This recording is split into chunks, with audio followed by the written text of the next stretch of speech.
customs were especially popular among traders and the wealthy, those who could benefit most from imperial trade and the common language, customs and culture shared by all Hellenistic polis. 27.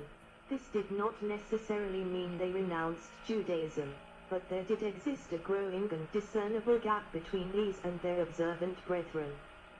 As identification with Greek culture could not have been uniform, some scholars maintain that the Hellenized party mentioned in accounts of the Maccabean revolt were most likely only the most extreme of Hellenized Jews, those who not only adopted external trappings of Greek culture, but had also internalized its values and were willing to give up the basic tenets of the Jewish faith. In 175 BCE, Jason, Greek name, previous name was Jesus, which is Greek for Joshua, brother of high priest Ananias. 3. Petitioned Antiochus IV to take his brother's place. He also sought to turn Jerusalem into a polis, seeking to build both a gymnasium and an ephebion in the city. In return for a bribe, Jason's petition was granted. Ananias fled and his son, Ananias IV, established the Temple of Ananias in Egypt. The polis status was beneficial to the affluent elite whose members could stand for election in the various civic institutions. Turning Jerusalem into a polis, therefore, further enhanced the status of the wealthy Hellenized elite successors of the assimilated elites hostile to Ezra and Nehemiah. By now, however, a substantial change had taken place from those earlier days. The economic and priestly elites had grown closer, so much so that in the Hellenistic period the priests were themselves a central part of the Hellenized upper stratum of Jerusalem society. While Gentile cities throughout the region adopted Hellenism with zeal, the majority of Jerusalem's population rejected Greek customs. Jason took no explicit steps against the Jewish faith and the temple continued to function as usual, with no pagan sacrifices nor the introduction of foreign idols. There was, nevertheless, great unrest among the learned at the fact that the office of high priest and supreme leader was being held by one who had so utterly distanced himself from the faith. In the early 2nd century BCE, therefore, a rift existed in Jerusalem between an economically weak observant majority lacking civic rights, and a small Hellenized minority closely linked to the Seleucid authorities and in control of the economy, trade, local administration and even the temple itself. Tensions were exacerbated by Antiochus' edicts against the Jewish faith, especially those introducing idol worship in the temple and banning circumcision, and in 167 BCE a rural priest, Mattathias of Modian, led a rebellion against the Seleucid Empire. 28. Urban landscape. Little is known of Jerusalem's urban landscape in the Hellenistic period. Least is known of the 3rd century BCE when the city was under Ptolemaic rule. One source providing an insight into Jerusalem of the periodary are the writings of Hecatus of Abdera, who lived at the end of the 4th century BCE. Hecatus was in the entourage of Ptolemy Isotta, founder of the Ptolemaic kingdom, when he met a group of Jewish exiles who had voluntarily left for Egypt. Hecatus' writings praise the character, education and political talents of head of this group, a priest named Hezekiah, who was apparently the source of Hecatus' information about both Jerusalem and Jewish customs. Jerusalem is praised as both big and beautiful, as the only fortified city in Judea, as large as 50 stadions and inhabited by 120,000 Jews. Hecatus described the temple standing in the middle of the city, an indication he had not seen it himself. Its dimensions mentions eternal flame, the altar and the menorah. Hecatus also emphasized the lack of any idols or a sacred grove and the prohibition on priestly consumption of wine in the whole. Another source purporting to describe Ptolemaic Jerusalem is the letter of Aristes, an account of the translation into Greek of the Septuagint. The author, supposedly an Alexandrian Jew in the service of Ptolemy II Philadelphus, 309–246 BCE, describes a visit to the city, including the Temple Mount and the adjacent citadel, the Ptolemaic Bares. The letter of Aristes, however, is apparently a later creation of Themid 2nd century BCE. 29.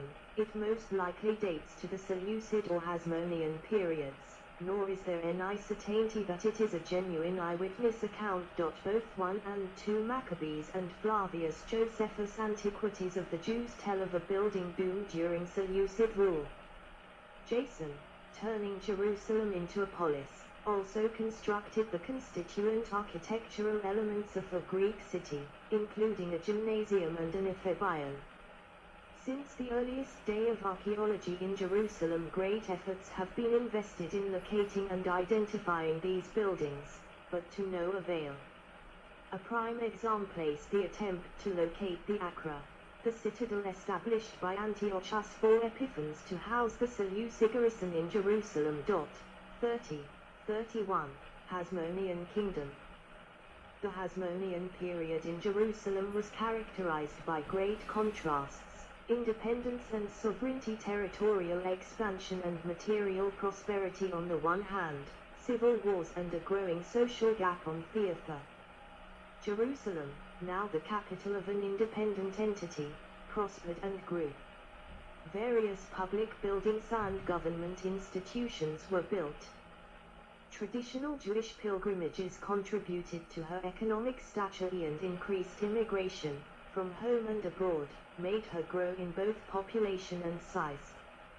Jerusalem became a bustling political, religious, creative and cultural center, both Jewish and Hellenistic. Political state.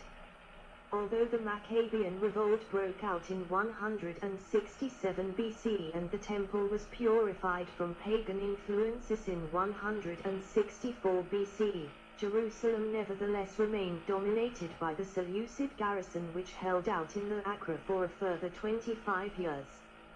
Only in 141 BCE did Simon Maccabeus occupy the Acra and, according to Josephus, raze it to the ground. 31. From 140 BCE to 63 BCE, Jerusalem was the capital of first an independent state and then an independent kingdom. As attested in 1 Maccabees, it began its own year count. Distinct from the Seleucid system, in the 170th year the yoke of the Gentiles was removed from Israel, and people began to write in their documents and contracts, in the first year of Simon the Greek high priest and commander and leader of the Jews. 1 Maccabees 13:41-42. 32. Simon's appointment was made possible by a consensus among the clergy, religious leaders, traditional aristocratic families and esteemed elders. 33. To emphasize popular legitimacy and support for his appointment, Simon established a grand tribunal which would later be known as the Great Sanhedrin. The Hasmonean leader was at once the high priest, despite not being thought to be of the Zadok family. 34. The supreme military leader as well as the Nazi of the Jews. For the first time, both religious and political leadership rested with one man. The Maccabees were able to exploit the internal conflicts plaguing both Seleucid and Ptolemaic kingdoms to expand the territory under their control. 35. Jerusalem evolved from the capital of a small Jewish province into one commanding a large territory, home to various peoples. This growth brought about a decisive change in leadership when Judas Aristobulus declared himself king. Aristobulus, his brother Alexandrianus and their successors, were in effect priestly kings, yielding considerable influence in both domestic and international affairs.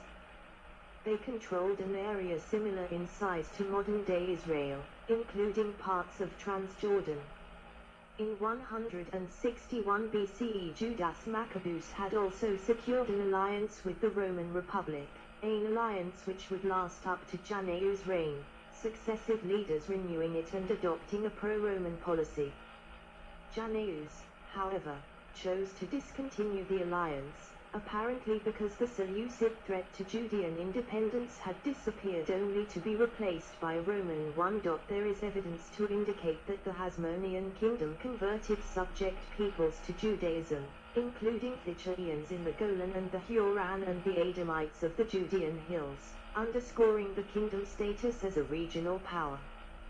The new converts were considered, at least in theory, full Jews deserving the equal rights afforded to citizens of the kingdom.